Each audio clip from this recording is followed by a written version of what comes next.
প্রিয় মৎস্য খামারে ভাই বন্ধুগণ, আসসালামু আলাইকুম। তো আশা করি সকলে ভালো এবং কি সুস্থ আছেন। তো বরাবরের মতো আপনাদের মাঝে আবার একটি নতুন ভিডিও নিয়ে হাজির হলাম। তো আপনার ভিডিওর স্ক্রিনে যে মাছগুলো লক্ষ্য করতে পারছেন, এই মাছগুলো লুগে 2025 সালের যে নতুন কার্ফু মাছের পণ্যগুলো রয়েছে, এই মাছগুলো লগে ওই কার্ফু মাছ। তো আপনারা যারা কার্ফু মাছের পণ্য খুঁজছিলেন, তারা আমাদের সাথে ভিডিওর স্ক্রিনে দেওয়া নাম্বারে যোগাযোগ করতে পারেন।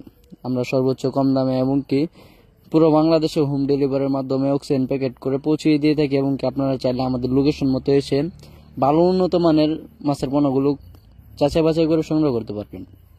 আমাদের কাছে রয়েছে দেশি ও বিদেশি নানান জাতীয় মাছের রেণু পোনা, যেমন দেশি শিং, দেশি মাগুর, ভিয়েতনামি শোল, ভিয়েতনামি কই, অরিজিনাল থাই পাঙ্গাস এবং কি অরিজিনাল কার্প জাতীয় যত মাছের রেণু পোনা রয়েছে, সকল ধরনের মাছের রেণু পোনা আমাদের কাছ থেকে সংগ্রহ করতে পারবেন। তো আজকে বিস্তারিত আলোচনা করব এই কার্পু মাছ নিয়ে। তো কার্পু মাছ কিভাবে চাষ করবেন এবং কি ভালো উন্নত মানের মাছের পণ্যগুলো আপনার কোথা থেকে সংগ্রহ করবেন, এবং কি ভালো যে পণ্যগুলো রয়েছে তা চিনবেন কিভাবে, এবং কি কোন মাছগুলো চাষ করলে ভালো একটা মুনাফা আয় করতে পারবেন, লাভবান হতে পারবেন। তো আজকে প্রথমে চলে যাই। তো আপনারা যারা মাছ সংগ্রহ করেন তারা অবশ্যই বড় মাগুর থেকে তৈরি করা সংগ্রহ করা যে রেণুগুলো রয়েছে বা পণ্যগুলো রয়েছে, ওইটা সংগ্রহ করবেন।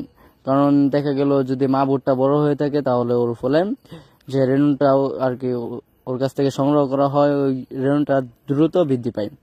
তাই ভালো মানের পোনার যেগুলো রয়েছে এগুলা চাষ করলে